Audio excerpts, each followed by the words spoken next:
In a critical top 10 matchup between Wolves and Hornets, the Alabama State Hornets prevailed. Late push, we got a 2-possession lead, and we got out of there with a 38-24 win.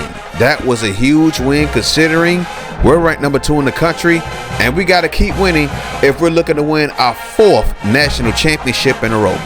So, see, look at that. They're even mentioning it in the Sports Illustrated magazine, dog. Look, taking them back to Raleigh with an L. Let's go into the Heisman watch list. So, Justin Frankie Beverly Mays is still on top of the list. Then you got the running back out of Ohio State, and it looks like he's balling too. So that is Michael Tereshinski. I hope I'm pronouncing that right. The quarterback from New Mexico. You got that running back from Cal, and Cliff Fitzpatrick is at the bottom of the list. So let's go around the HBCU world and see the rest of the results. So Oklahoma went down to Daytona Beach, and they destroyed the Bethune-Cookman Wildcats. And it looks like the Sooners did all the damage in the last 3 quarters. My gosh. So down in Tallahassee, UNLV go down to Tallahassee, Florida, and they destroyed the Florida A&M Rattlers 45-21. Florida A&M then get things going until the second half. Out there in Houston, Texas, the Texas Longhorns prevail over Texas Southern. They didn't do anything. Neither team did much in the second half. Looks like Texas did all their damage in the first half. But Smith had a good game for Texas Southern. Hampton, Grambling State, and a SWAC MEAC challenge. And it's the Grambling State Tigers that win 29-25. Looks like Grambling State had to rally back, and they scored 14 points in the fourth quarter, the clutch quarter. Look at Carter's numbers: 10 receptions, 162 receiving yards, and 3 tutties, a hat trick of tutties. So let's go over out there to Pine Bluff, Arkansas. And Arkansas Razorbacks just straight destroyed the Golden Lions, 49-9. All the damage was done in the first half. My goodness. Out there in Tempe, Arizona, Arizona State defeats Alabama A&M 31-3. And it looks like, yeah, the first 3 quarters, Sun Devils did a lot of damage. But it looks like Whitaker of Alabama A&M had a good game. So back down in Jackson, Mississippi, the Jackson State Tigers, they lose in overtime to the Howard Bison. And this looks like a defensive bout. Both teams scored 14 in one quarter, but Howard got the best of them at the end. Down in Tampa Bay, Florida, Alcorn State went down there, and they lost by 3 possessions to the South Florida Bulls. Now Burnett had a good game, but he only had 28 receiving yards. So let's go out there to the Plains. Auburn is hosting the Southern Jaguars, and Auburn come out on top, scoring 15 points in the fourth quarter. Weaver had 4 tutties. Southern take another loss on the season. Michigan are in Ann Arbor hosting the Prairie View A&M Panthers, and Jason Davis, their Heisman candidate quarterback, had a good game, and they straight blew them out the water. Michigan didn't even score in the fourth quarter. So let's go over to the MEAC. North Carolina A&T went to Chapel Hill, lost 38-21. You see the numbers on Matthews. He had a pretty good game. Out there in Greenville, North Carolina, Delaware State is in town, and they lost by 3 points to the East Carolina Pirates. Looks like Delaware State just couldn't get anything going in that fourth quarter, and East Carolina scored 10, took the game from the Delaware State Hornets. Young had a good game though. Out there in Atlanta, not far from where the Braves play, the Georgia Tech Yellow Jackets lose to the Tennessee State Tigers. So now Tennessee State is 3-0 on the season. They got some good wins so far, and they're on a 4-game winning streak going back to last season. So let's go ahead and skip that Howard Jackson State game. We already covered that one. Out there in Norfolk, Virginia, Norfolk State's hosting Ohio State. Ohio State took the victory. And it looks like Jackson had 6 tackles, 2 for loss, and a forced fumble. Interesting game that was. Out there in Baltimore, Maryland, Morgan State is hosting Central Florida, and Central Florida blew them out. Man, look at O'Donnell, 10 tackles and 4 for loss. Out there, I believe it's Orangeburg, South Carolina. Stanford's in town taking on South Carolina State. But unfortunately, the Bulldogs couldn't get the job done. The Cardinals go back to the West Coast with the victory. But it looks like Morrow for South Carolina State had a pretty good game. So let's go on to the players of the week. Justin Frankie Beverly Mays, over 200 yards rushing, his first 200-yard game of the season on 19 carries and 2 tutties. Marcus Smith, right outside linebacker for Texas Southern, 8 tackles, 2 for loss, a sack, a INT, and a forced fumble. And this was in a losing effort against the Texas Longhorns. Hope NFL scouts are looking at that.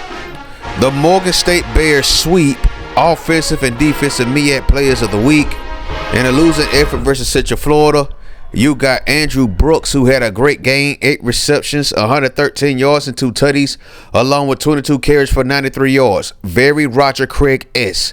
Darren O'Donnell, 10 tackles, 4 for loss, 2 sacks, a INT, and a forced fumble. But unfortunately, they just couldn't get the win. So as we get ready to take on the Missouri Tigers next week in Missouri, we have some very bad, shocking news to develop to you cats. And unfortunately, we have to go in there without our starting quarterback, and he's going to be out for a while. So here's the breaking news on Gerard Green. He's going to be out for at least 1 month. When Gerard Green got sacked on this play, it looks like he tore his collarbone. It was a torn shoulder muscle, my bad. So it says 5 weeks, but after we simulated this week after playing North Carolina State, it went down to 4 weeks, so he's going to be out for 1 month. After careful consideration and reevaluation, we have decided to go with the redshirt freshman, Ricky Bruce Lee. He's going to be the starting quarterback for the next month, starting next weekend versus the Missouri Tigers, the number 9 team in the country. Well, the new number 9 team in the country. So this is why we made that decision. So you see Drew Green right here. He's our redshirt sophomore quarterback, right? Now, he has great throw power, but that throw accuracy is mad suspect. And you saw it on display on his first throw. Ricky Bruce Lee, he has more balance with his arm. He has 93 throw accuracy, 93 throw power. Hopefully we can get that throw power to go up just a little bit more before Gerard Green comes back. So that's the decision. And on this offense, we match suspect, dog. We don't have any speed at all in any skill position. We don't have the best speed, I should say. But we only have one running back in the 90s as far as speed, and that's Justin Frankie Beverly Mays. And then we only have one wide receiver in the 90s, and that's Ruben Stutter Smith. So let's look back on the stats from last game, man. So this is 2 straight games in a row now where we didn't have a quarterback that threw for over 200 yards. We got a quarterback problem in Montgomery, Alabama, people, and we got to fix it no matter what. Because despite the way we look right now, the goal is still to win that 4th straight national title. Justin Frankie Beverly Mays is the man that's going to keep this offense going, though. 200 yards rushing for the first time this season, 2 tutties, averaging over 11 a carry, and he only had 19 carries in this game. The only thing about him is he doesn't have the breakaway speed that I thought he had as a senior. But he is an impact player. He does break a lot of tackles. But we was hoping that he would be just a little bit more faster. But that's cool. The wide receivers have been the biggest disappointment so far this season. Ruben Stutter Smith finally got his first 100-yard game, but didn't really look too impressive. Cliff Fitzpatrick continues to lead the team in receiving. He leads the team in touchdown catches. But Cliff Fitzpatrick also drops a lot of passes as well. We need other players to step up, and I am thinking about reevaluating the wide receiver spots after the Missouri game. We're going to give them one more shot right now, the way it currently looks. But notice Brian Cook didn't even make a catch in this game. Just sad. Look at Cliff Fitzpatrick, 4 drops. He had 7 receptions in this game and dropped 4. That's sad. He could have had 11 receptions in this game. So offensive line looked good outside of letting Gerard Green get injured. And the defense took a while to get things going, but in the end, they figured it out.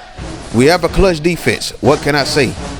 The interception by Doug McCaleb, and I don't know who deflected the ball, but that was a huge point of the game. And of course, 2 plays later, we were in the game with a touchdown pass from Ricky Bruce Lee to Cliff Fitzpatrick. So that concludes this edition of The Sting. Join us next time. We're going to be in Columbia, Missouri, taking on the number 9 Missouri Tigers. Thank you for watching. Peace.